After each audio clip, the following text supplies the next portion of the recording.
नमस्कार, मैं हूँ शीतला तिवारी। दोस्तों, एक घटना जो है हरियाणा के कुरुक्षेत्र से आ रही है, जहाँ एक युवक के साथ जो है दुष्कर्म हो जाता है।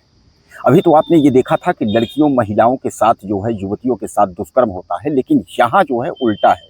यहाँ युवक के साथ दुष्कर्म हो जाता है और युवक के साथ दुष्कर्म कौन करता है? दरोगा जी। यानी एक दरोगा जी और एक होमगार्ड, यह दोनों मिल करके जो है युवक के साथ जो है दुष्कर्म करते हैं। दरअसल युवक जो है वह स्टेट बैंक यानी एक बैंक, सरकारी बैंक में जो है वह नौकरी करता है और वह रात्रि को जो है वह अपने घर की तरफ आ रहा है।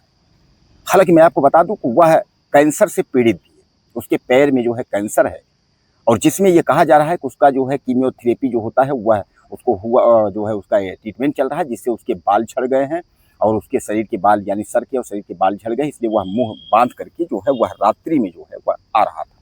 और 100 नंबर यानी 112 नंबर की गाड़ी थी और वह जो है 112 नंबर की गाड़ी रात्रि को जो है उसको रुकवाती है। उसके बाद जो है उससे पूछती है, उसका मुंह जो बांधा रहता है वह जो है मुंह खुलवाती है। उसके बाद जबरन जो है उस गाड़ी में जो है उसके साथ मारपीट किया जाता है, उसको गाड़ी पर बैठा लिया जाता है और बैठाने के बाद जो है उसको थाने ले आया जाता है। थाने में जो है उसको बेड़ दिया जाता है और बेड़ने के बाद जो है उसके साथ दुष्कर्म किया जाता है।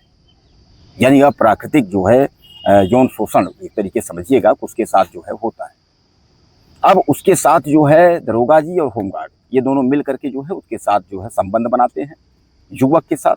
और बाद में जब यह मामला तूल पकड़ता है तो हालांकि दरोगा जी और होमगार्ड यह दोनों की नौकरी चली जाती है, दरोगा जी सस्पेंड हो जाते हैं। अब यह मामला तूल पकड़ा हुआ है। लेकिन अगर ये समझ लीजिए कि यह जो है सिस्टम पर जो है बहुत बड़ा सवाल है। मैं आपको बता दूं कि यह घटना जो है डीएसपी जो है निर्मल सिंह की अगर मैं बात करूं तो उन्होंने जो है बताया कि दोनों को जो है सस्पेंड कर दिया गया है, आगे की कार्यवाही जो है की जा रही है। अब ये घटना समझ लीजिए आपके हरियाणा के कुरुक्षेत्र का जो है ये जिला है, कुरुक्षेत्र है, इसमें जो है लाडवा थाना है। लाडवा थाना के अंतर्गत जो है ये कैंसर पीड़ित जो है ये दर्द है, ये कैंसर पीड़ित की यह आवाज़ है कि वह रात्रि को जो है वह अपने घर की तरफ जो है जा रहा था और अचानक जो है 100 नंबर 112 नंबर की जो गाड़ी पुलिस की होती है वह जो है रोकती है, उससे जो है बाताचीता करती है, उसके बाद उसकी पिटाई करती है। पिटाई करने के बाद जबरन उसको जो है गाड़ी में भर लिया जाता है। उसके बाद फिर उसको ले आया जाता है थाने और थाने ले आकर के उसके बाद फिर थाने में उसको जो है बंद कर दिया जाता है, यानी एक कमरे में बंद कर दिया जाता है, लाइट बंद करके। उसके बाद जो है उसके कपड़े उतारे जाते हैं, फिर उसके साथ दुष्कर्म होता है। और वहाँ दरोगा जी कहते हैं कि यार ये तो बहुत चिकना है, इसके तो पैर हाथ जो है लड़कियों जैसे चिकने चिकने हैं, इस तरीके से। अब उस युवक का कहना है कि वह जो है कीमियोथेरेपी की वजह से जो है उसके सारे बाल जो है शरीर के झड़ गए, इसलिए उसके हाथ पैर चिकने हो गए।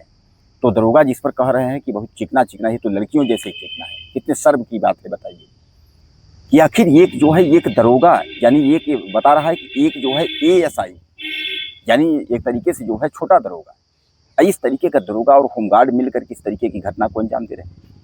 दोस्तों, जैसा कि आप जानते हैं कि 100 नंबर की जो गाड़ी उसमें एक दरोगा और होमगार्ड की ड्यूटी ही रहती है और इस तरीके का अगर युवक के साथ हो रहा है, अभी तक तो आपने बहुत सारी घटना देखी है कि तमाम जो है युवतियों के साथ बलात्कार होता है, दुष्कर्म होता है, लेकिन यहाँ युवक के साथ हो गया और वो भी दुष्कर्म करने वाला जो है कोई और नहीं दरोगा, कि दरोगा जी और होमगार्ड मिल करके उसके बाद जो है युवक के साथ दुष्कर्म करते हैं। कितनी बड़ी घटना है।